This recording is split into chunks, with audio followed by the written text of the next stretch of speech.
भी उसी में शामिल है। इसके अलावा आरिफ अलवी साहब हैं, सेनेटर अली ज़फ़र हैं, आज़म स्वाति हैं और शाह फरमान हो। ये सारी सूरत हाल में मालूम ये होता है कि अचकज़ई साहब या फिर अल्लामा राजा नासिर अब्बास साहब, उनको प्रायोरिटी दे दी गई है आप पर या दीगर जो पार्टी के लॉयलिस्ट हैं।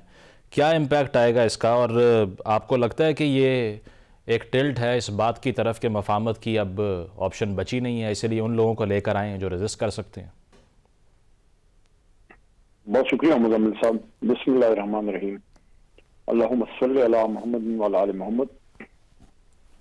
मेरे ख्याल में इस फैसले को बेहतर किया जा सकता था और जो पुराने सियासी कारकुन हैं जमात के, उनकी मौजूदगी से फैसला साजी का अमल जो है वो ज्यादा वो बेहतर हो सकता है, उसकी क्वालिटी बेहतर हो सकती है। जैसे मिसाल साबिक सदर जनाब आरिफ अलवी साहब हैं या सीनियर तरीन सियासतदान साहब हैं, इस तरह के जो लोग हैं, तो उनकी गैर मौजूदगी से मुझे तो इसमें एक सियासी महसूस होता है। लेकिन बहरहाल अभी एक फैसला सलमान राजा साहब ने लिया है, जनरल सेक्रेटरी हैं, तो वो जिस टीम के साथ कंफर्टेबल महसूस करते हैं, मेरे ख्याल में हमें सपोर्ट करना चाहिए।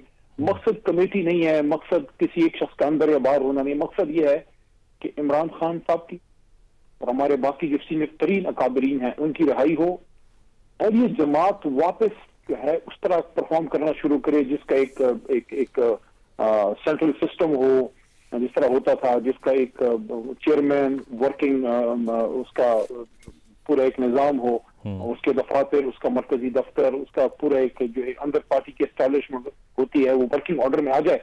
तो उसके लिए हमें कुछ स्टेप्स लेने पड़ेंगे।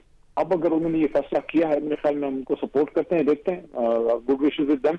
एक चीज है कि अचकज़ई साहब और दूसरे जो हैं अल्लामा नासिर, उनको किसी पे प्रायोरिटी नहीं दी, बल्कि उनको इसलिए रखा है। खान साहब ने जो लॉजिक दी थी वो यही है कि अगर मैं किसी को भी अपोजिशन लीडर बनाऊंगा तो उसके खिलाफ भी पर्चे करेंगे, उसको उठाएंगे, पता नहीं क्या करेंगे। तो उनको लगाया है क्योंकि उनकी जमात भी डिफरेंट है, पुराने सियासी लोग हैं, तो इस वजह से एक तरह से अपनी जमात को महफूज भी रख रहे हैं और थोड़ा सा एक फैला दिया है और भी सियासी जमातों को लेके आगे हैं।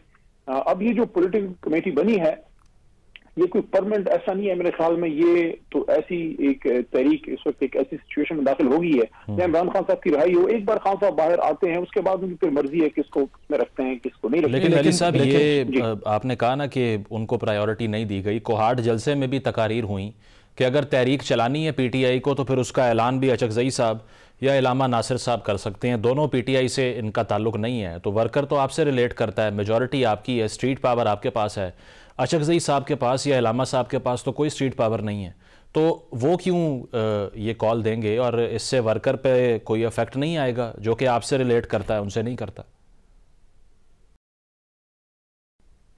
देखिए, कुछ तो इसमें इन चीज़ों के जवाब जो है वो चेयरमैन या जनरल सेक्रेटरी दे सकते हैं, क्योंकि जो इस जिम्मेदारी दी गई है जिन ओहदेदारों को, तो कुछ फैसला साजी उनकी होती है। जैसे हर चीज में हमारा इनपुट नहीं होता, हम पॉलिटिकल कमेटी में थे तो आप राय दे सकते हैं, अपना जो है फैसला इम्प्लीमेंट नहीं कर सकते।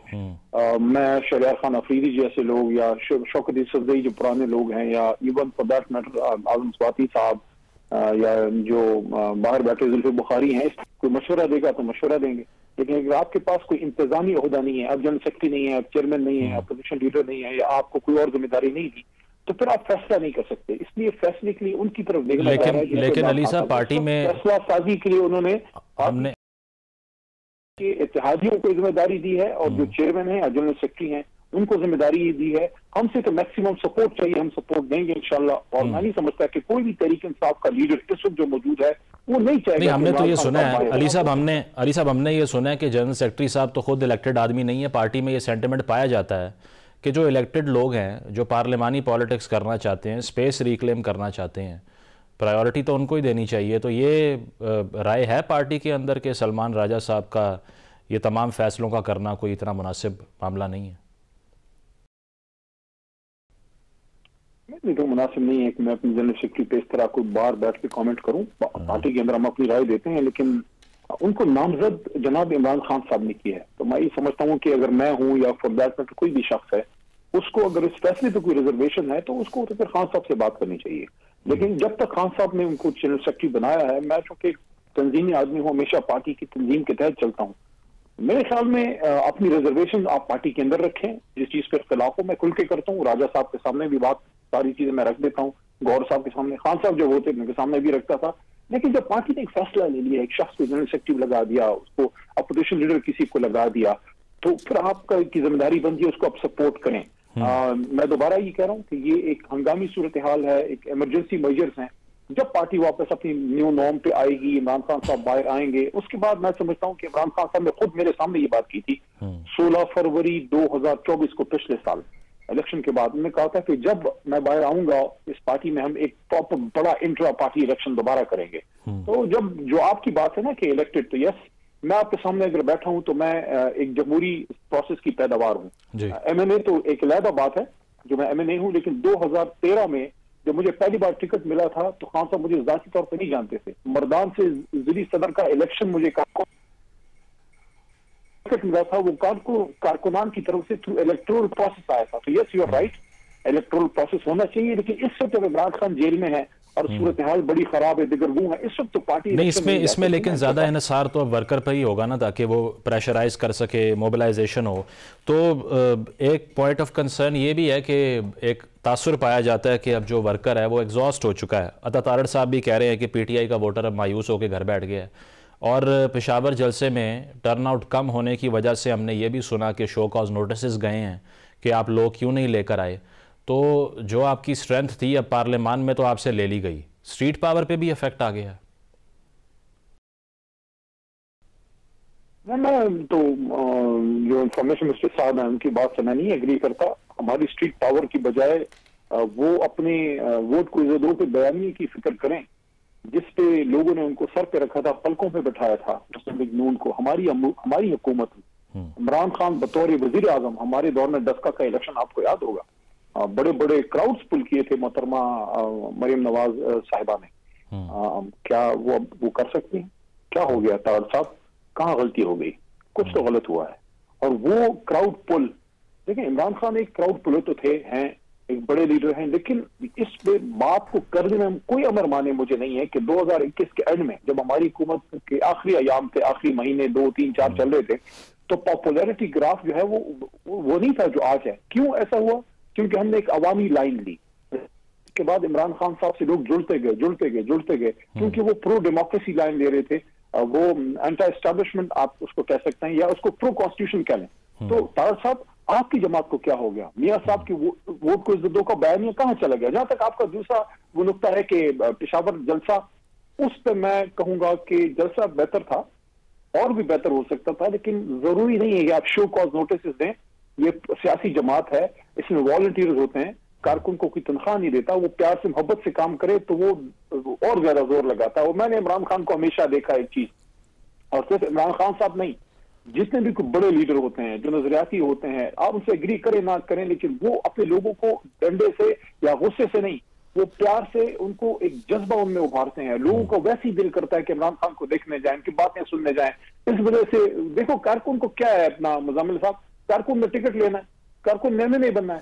कारकुन तो तब आएगा जब आप उससे प्यार देंगे। तो मैं समझता हूं कि जलसा बेहतर था, और बेहतर हो सकता है, लेकिन अगर किसी जगह किसी का कोई सुकून रह गया है, तो आपने जो सवाल किया ना, और उसको बात करें, वो समझ आता है। आपने सवाल किया ना तारड़ साहब से कि ऐसा क्या हो गया कि आपकी मकबूलियत नहीं रही, उसका जवाब जो पॉलिटिकल साइंटिस्ट है ना वो ये देते हैं कि उनको हुकूमत मिल गई।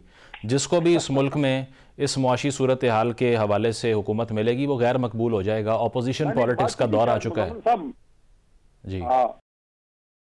आपके प्रोग्राम में शायद की थी आप, हमारे, मैं कहता हूं, लोग कहते हैं ना बदतरीन नाकद, ये बदतरीन लफ्ज ठीक नहीं है, बेहतरीन नाकद है। बेहतरीन नाकद ये है कि आप देखें, यूथ मूवमेंट है हमारी यूथ मूवमेंट है ना जी। अब उसको मैं ये समझता हूं कि जिम्मेदारी बनती है मेरी बतौर इमरान खान साहब के पुराने एक कारकुन होने के, या खान साहब की खुद की, या उनके और भी जो सीनियर साथी हैं, कि ये यूथ खड़ी हो गई है, इसको, इस मूवमेंट को हम डिसिपेट ना होने दें, उसको पॉलिटिकल रखें और इस जमात को एक इदारा बनाएं। अली मोहम्मद और मेरी तरह के लोग आते जाते रहेंगे, लेकिन नए लोगों को एक प्लेटफॉर्म मिल गया है जो और जमातों में नहीं था।